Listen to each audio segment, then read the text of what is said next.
उद्धार की प्रक्रिया, द प्रोसेस ऑफ साल्वेशन। यह बात कहना आवश्यक है कि उस क्रूस पर यीशु मसीह का मध्यस्थता का कार्य खत्म नहीं हुआ है। वह न केवल हमारे अपराधों के लिए पकड़वाया गया, बल्कि हमारे धार्मी ठहराने के लिए जिलाया भी गया।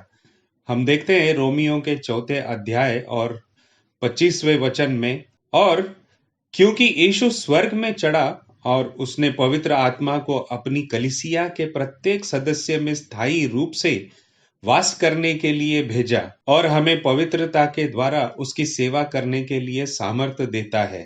और यीशु मसीह वर्तमान में पिता के दाहिने हाथ पर हमारे लिए मध्यस्थता करता है। हमारे सबसे बड़े आध्यात्मिक लाभ के लिए प्रार्थना करते हुए हमारे अभियुक्त के खिलाफ हमारी रक्षा करता है और हमारी प्रार्थनाओं को पवित्र करते हुए हमारी आवश्यकता के समय हमारी सहायता भी करता है। और हम देखते हैं प्रकाशित वाक्य इसके 5वें अध्याय 9वें वचन में, क्योंकि तूने यानी यीशु मसीह ने, क्योंकि तूने वध होकर अपने लहू से हर एक कुल और भाषा और लोग और जाति में से परमेश्वर के लिए लोगों को मोल लिया है। यानी यीशु मसीह अपने लहू की कीमत देकर हर एक कुल, भाषा, लोग, जाति में से परमेश्वर के लिए उसने मोल देकर अपने लिए खरीद लिया है। हम देखते हैं हमारे पिछले वीडियो में हमने उद्धार यानी पापों से मुक्ति, साल्वेशन, उद्धार क्या है, हमें उद्धार की आवश्यकता क्यों है, परमेश्वर ने हमारे उद्धार के लिए क्या किया, उद्धार पाने के लिए हमें क्या करना चाहिए, हमने ये देखा हमारे पिछले वीडियो में। अगर आपने नहीं देखा तो मैं उसका लिंक डिस्क्रिप्शन में देता हूं, आप जरूर देखिए। और तो चलिए हम देखते हैं उद्धार की प्रक्रिया, द प्रोसेस ऑफ साल्वेशन। उद्धार में क्या क्या होता है? सबसे पहले होता है सुसमाचार की घोषणा, गॉस्पेल प्रोक्लेमेशन, परिवर्तन में पश्चाताप और विश्वास, जिसे हम कन्वर्जन, रिपेंटेंस एंड फेथ कहते हैं।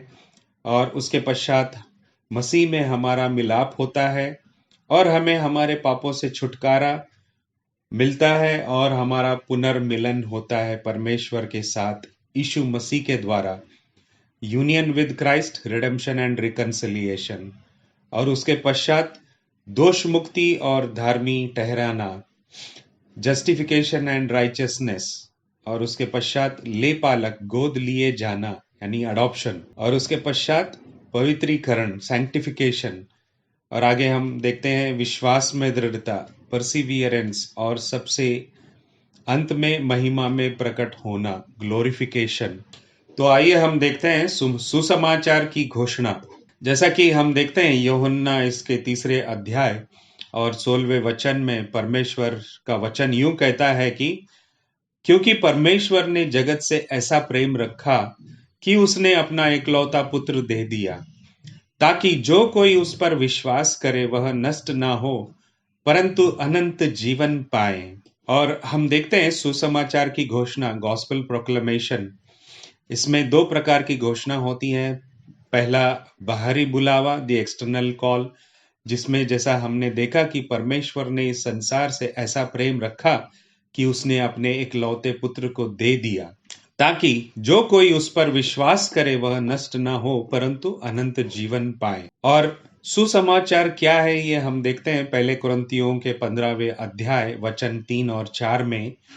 पवित्र शास्त्र के वचन के अनुसार यीशु मसीह हमारे पापों के लिए मर गया और गाड़ा गया और पवित्र शास्त्र के अनुसार तीसरे दिन जी भी उठा। और हम आगे देखते हैं मत्ती के 11वें अध्याय और 28वें वचन में, हे सब परिश्रम करने वालों और बोझ से दबे हुए लोगों, मेरे पास आओ, मैं तुम्हें विश्राम दूंगा। तो ये है सुसमाचार की घोषणा। और आगे हम देखते हैं रोमियो के 10वें अध्याय 13वें वचन में, क्योंकि जो कोई प्रभु का नाम लेगा वह उद्धार पाएगा। और आगे हम देखते हैं रोमियो के 10वें अध्याय और 9वें वचन में, यदि तू अपने मुंह से यीशु को प्रभु जानकर अंगीकार करे और अपने मन से विश्वास करे कि परमेश्वर ने उसे मरे हुओं में से जिलाया, तो तू निश्चय उद्धार पाएगा।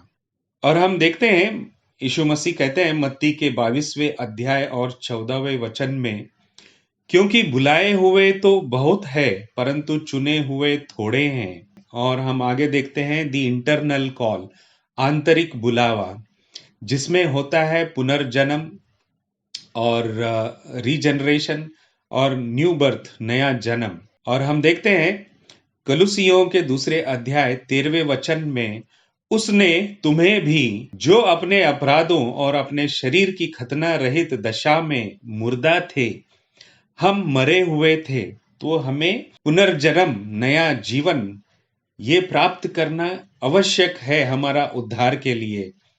और हम आगे देखते हैं उसके साथ जिलाया, हमें परमेश्वर यीशु मसीह के साथ हमें जिलाया और हमारे सब अपराधों को क्षमा किया। और आगे हम देखते हैं रोमियो के 8वें अध्याय और 30वें वचन में, फिर जिन्हें उसने पहले से ठहराया उन्हें बुलाया भी, और जिन्हें बुलाया उन्हें धार्मी भी ठहराया है, और जिन्हें धार्मी ठहराया है उन्हें महिमा भी दी है। तो ये है परमेश्वर का बुलावा और परमेश्वर के द्वारा चुने जाना। जैसा कि हमने देखा था कि बुलाए हुए बहुत हैं परंतु चुने हुए थोड़े हैं। और हम आगे देखते हैं हम सब आध्यात्मिक रूप से मर चुके हैं, इसलिए हमें नए सिरे से जन्म लेना अवश्य है। और परमेश्वर हमें नया हृदय देगा और हमारे भीतर नई आत्मा उत्पन्न करेगा। जबकि मनुष्य अपने अपराधों में मरा हुआ था, अपने आप को जीवन में लाने के लिए पूरी तरह से असहाय हो चुका था। इसीलिए परमेश्वर ने हमें मसीह के साथ जीवित किया। पिता की महान दया के अनुसार उसने हमें नया जन्म दिया। इसलिए यदि कोई मसीह में है तो वह नई सृष्टि है, पुरानी बातें बीत गई हैं, देखो सब बातें नई हो गई हैं। और आगे हम देखते हैं परिवर्तन, पश्चाताप और विश्वास।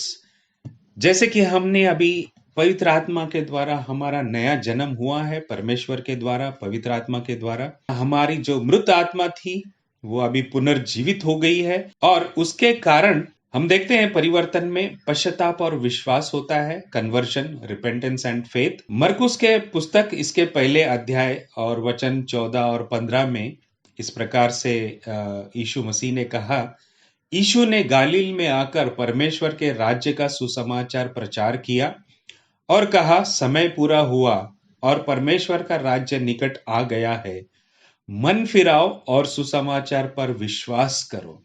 यानी पश्चाताप करो और सुसमाचार पर विश्वास करो।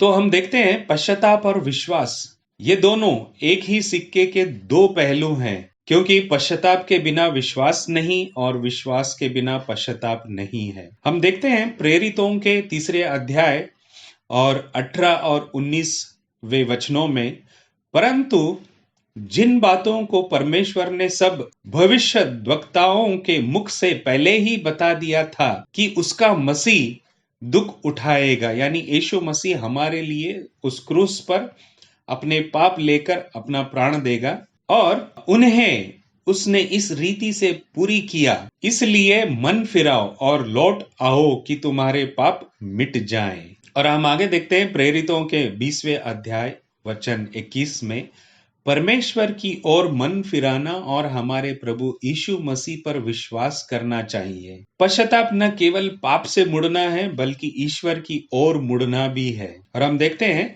हमें विश्वास करना चाहिए कि यीशु ही परमेश्वर है, यीशु ही मसीह और परमेश्वर का पुत्र है। यीशु हमारे पापों के लिए मारा और कब्र से जी उठा, और कि परमेश्वर मौजूद है और अपने खोजने वालों को प्रतिफल देता है, और यह कि पापी केवल विश्वास के द्वारा अनुग्रह से उद्धार पाता है। तो ये हमने देखा परिवर्तन, पश्चाताप और विश्वास। हम आगे देखते हैं मसीह में मिलाप होना। जब हम मसीह में मिल जाते हैं, मिलाप होते हैं, उसमें हमारे पापों का छुटकारा हमें मिलता है और हमारा परमेश्वर से पुनर्मिलन होता है यीशु मसीह के द्वारा।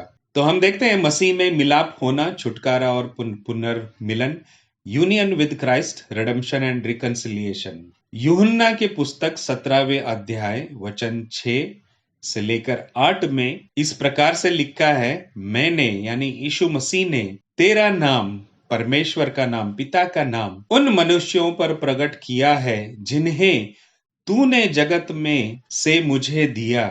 वे तेरे थे और तूने उन्हें मुझे दिया और उन्होंने तेरे वचन को मान लिया है। अब वे जान गए हैं कि जो कुछ तूने मुझे दिया है वह सब तेरी ओर से है, क्योंकि जो वचन तूने मुझे दिए मैंने उन्हें उनको पहुंचा दिए और उन्होंने उनको ग्रहण किया और सच सच जान लिया है कि मैं तेरी ओर से आया हूं और विश्वास कर लिया है कि तू ही ने मुझे भेजा।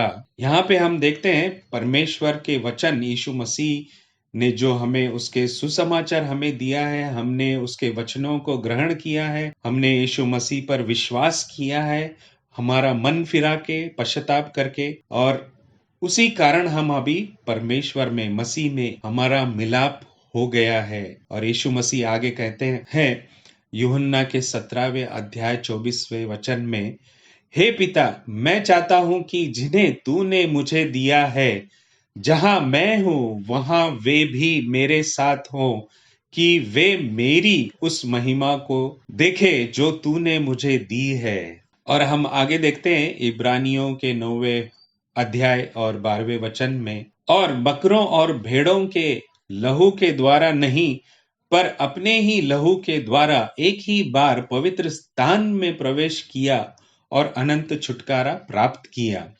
यीशु मसीह ने अपने लहू को देकर हमारे लिए अनंत छुटकारा प्राप्त किया। और हम आगे देखते हैं दूसरे कुरिन्थियों के 5वें अध्याय 18वें वचन में, ये सब बातें परमेश्वर की ओर से हैं, जिसने मसीह के द्वारा अपने साथ हमारा मेल मिलाप कर लिया। और हम रोमियो के 5वें अध्याय वचन 8 और 10 में हम देखते हैं, परंतु परमेश्वर हम पर अपने प्रेम की भलाई इस रीति से प्रकट करता है कि जब हम पापी ही थे तभी मसीह हमारे लिए मरा, क्योंकि बैरी होने की दशा में उसके पुत्र की मृत्यु के द्वारा हमारा मेल परमेश्वर के साथ हुआ।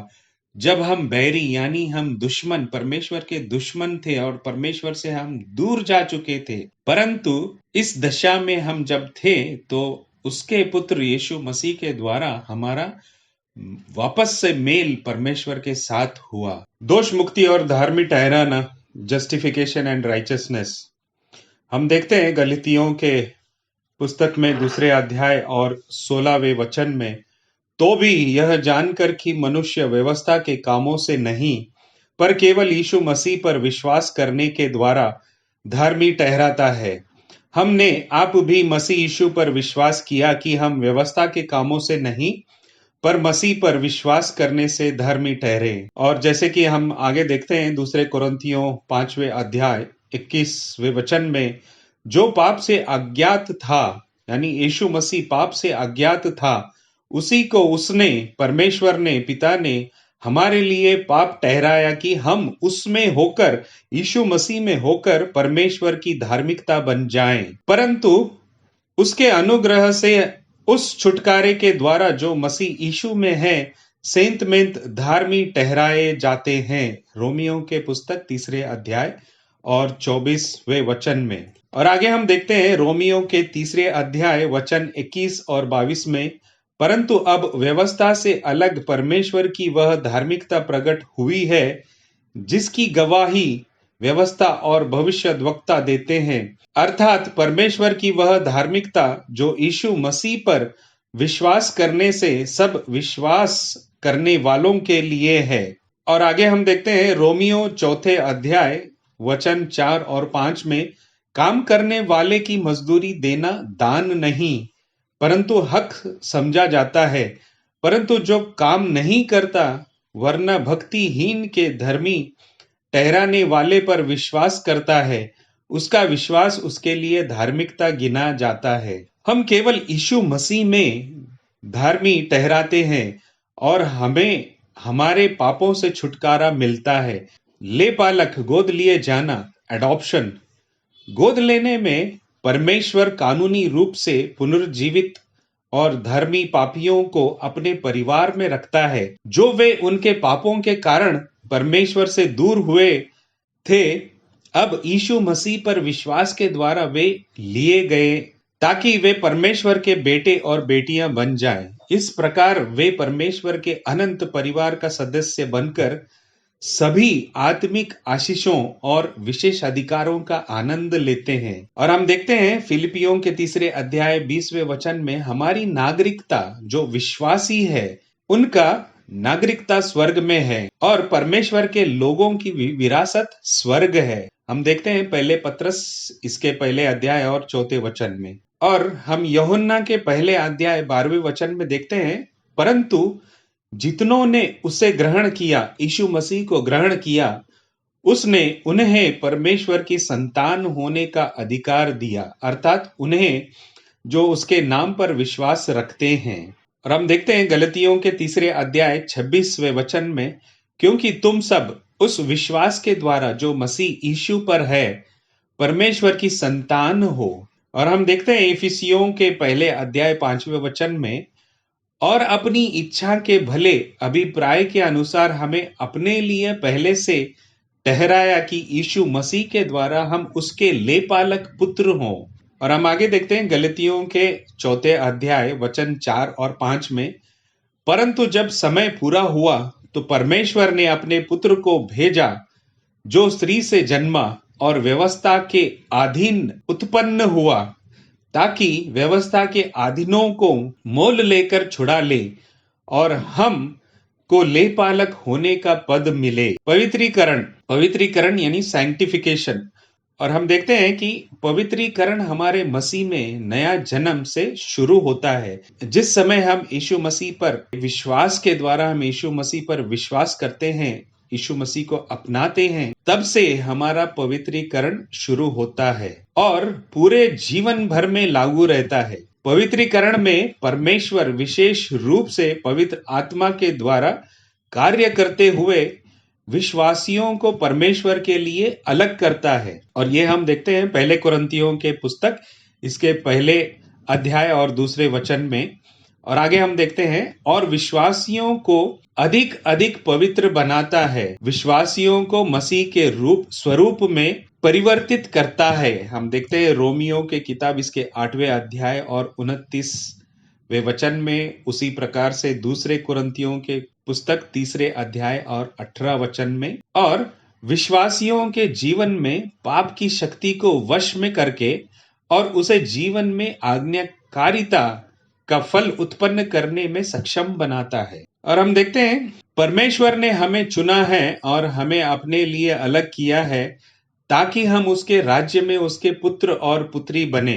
परमेश्वर कहता है, मैं तुम्हारा परमेश्वर यहोवा हूँ, जिसने तुम्हें लोगों से अलग कर दिया है, ताकि उसके वचन के द्वारा जल के स्नान से शुद्ध करके पवित्र बनाए। उसी इच्छा से हम यीशु मसीह की देह के एक ही बार बलिदान चढ़ाए जाने के द्वारा पवित्र किए गए हैं। इब्रानियों इसके 10वें अध्याय और 10वें वचन।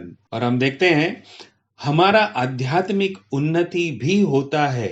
ये हम देखते हैं पहले पत्रस 2 अध्याय 2 वचन में और 2 पत्रस 3 अध्याय 18वें वचन में। और हम आगे देखते हैं पहले थिस्सलुनीकियों के 5वें अध्याय और 23वें वचन में, शांति का परमेश्वर आप ही तुम्हें पूरी रीति से पवित्र करे और तुम्हारी आत्मा और प्राण और देह हमारे प्रभु यीशु मसीह के आने तक पूरे पूरे और निर्दोष सुरक्षित रहे।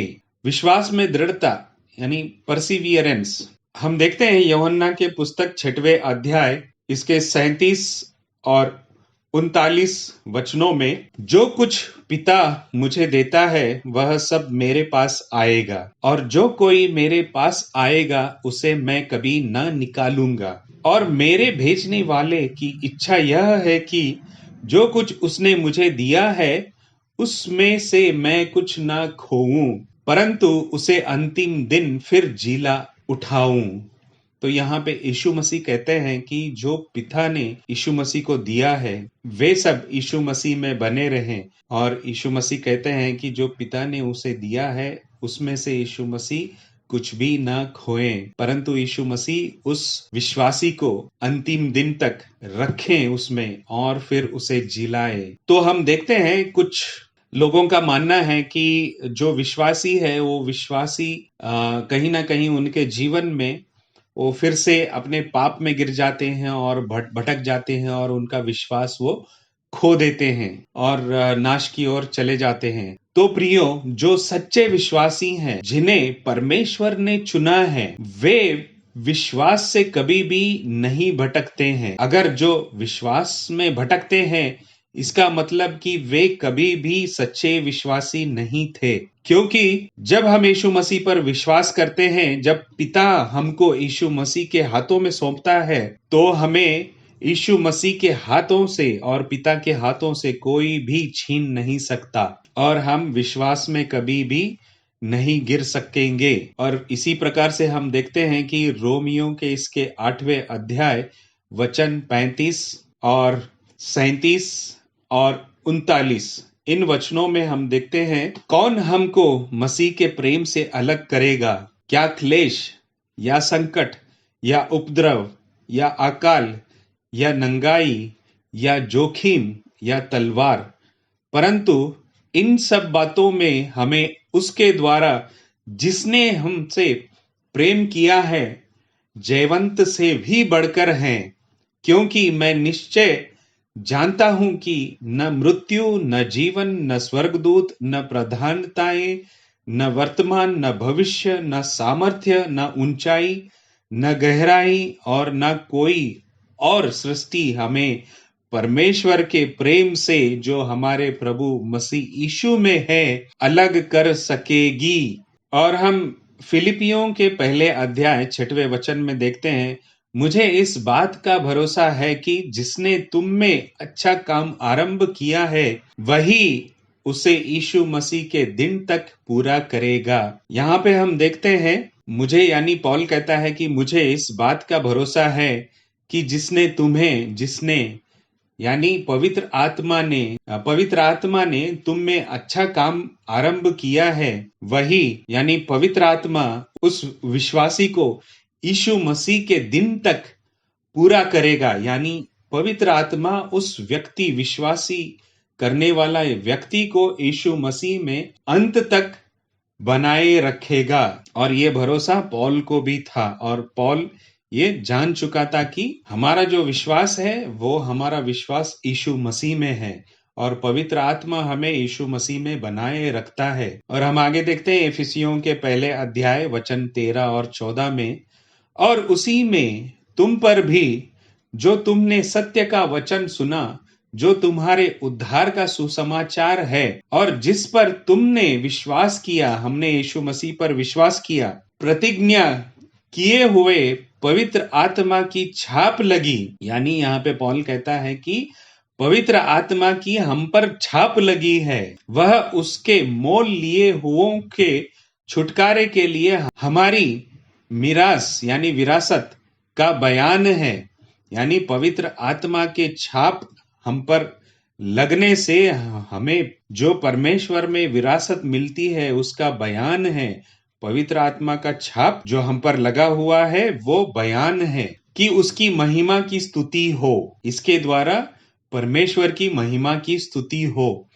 तो प्रियो, जैसा कि हमने इस वचन में देखा कि पवित्र आत्मा का छाप हम पर लगा है जिस समय हमने सुसमाचार पर विश्वास किया है और यीशु मसीह को अपनाया है, उसी समय पवित्र आत्मा का छाप हम पर लगा है और पवित्र आत्मा हम में बना रहता है और पवित्र आत्मा ही हमें हमारे जीवन के अंत तक चलाता है और यीशु मसीह में बनाए रखता है। और हम आगे देखते हैं इफिसियों के 4 अध्याय 30वें वचन में, परमेश्वर के पवित्र आत्मा को शोकित मत करो जिससे तुम पर छुटकारे के दिन के लिए छाप दी गई है। और हम देखते हैं इब्रानियों के 12वें अध्याय और वचन 2 में, यीशु ही हमारे विश्वास का कर्ता और हमें सिद्ध करने वाला है। Jesus is the author and finisher of our faith. हम अपने आप से नहीं करते हैं, बल्कि यीशु ही हमारा विश्वास का कर्ता और हमें सिद्ध करने वाला है। और हम देखते हैं महिमा में प्रकट होना यानी ग्लोरिफिकेशन। और ये हम देखते हैं रोमियो के पुस्तक इसके 8वें अध्याय 17वें वचन में, और यदि संतान हैं तो वारिस भी, वरना परमेश्वर के वारिस और मसीह के संगी वारिस हैं, कि जब हम उसके साथ दुख उठाएं तो उसके साथ महिमा भी पाएं। और हम आगे देखते हैं कलसियों के 3 अध्याय 4 वचन में, जब मसीह जो हमारा जीवन है प्रकट होगा, अंतिम दिनों में जब यीशु मसीह प्रकट होगा, तब तुम भी उसके साथ महिमा सहित प्रकट किए जाओगे। यानी यीशु मसीह के साथ हमें भी महिमा में प्रकट होने को मिलेगा। यीशु मसीह हमें भी महिमा में प्रकट करेगा। और हम आगे देखते हैं पहले कोरिन्थियों के पुस्तक में 15वें अध्याय वचन 23 और 52 में, परंतु हर एक अपनी अपनी बारी से पहला फल मसीह, फिर मसीह के आने पर उसके लोग जो यीशु मसीह पर विश्वास करते हैं। और यह क्षण भर में पलक मारते ही अंतिम तुरी फूंकते ही होगा, क्योंकि तुरी फूंकी जाएगी और मुर्दे अविनाशी दशा में उठाए जाएंगे और हम बदल जाएंगे। हमने देखा सुसमाचार की घोषणा, परिवर्तन, इसमें पश्चाताप और विश्वास। तो जिस समय हमारा परिवर्तन होता है, जब हम पश्चाताप और विश्वास करते हैं, हमारा मिलाप यीशु मसीह में होता है और हमें पापों से छुटकारा मिलता है, और हमारा पुनर्मिलन परमेश्वर से यीशु मसीह के द्वारा होता है। और उसी समय हमें दोष मुक्ति और धर्मी ठहराया जाता है यीशु मसीह के द्वारा।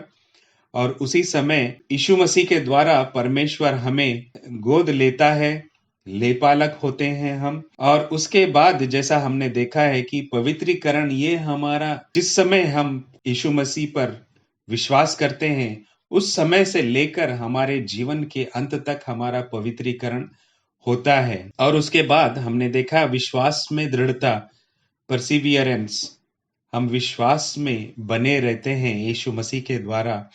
और अंत में हमारा महिमा में प्रकट होना, ग्लोरिफिकेशन। तो हमने ये देखा है उद्धार की प्रक्रिया। तो प्रियो, मैं आशा करता हूं कि आप उद्धार की प्रक्रिया समझ गए हैं। मैं प्रार्थना करता हूं कि परमेश्वर आपको उसके वचनों में बढ़ने के लिए मदद करे। धन्यवाद।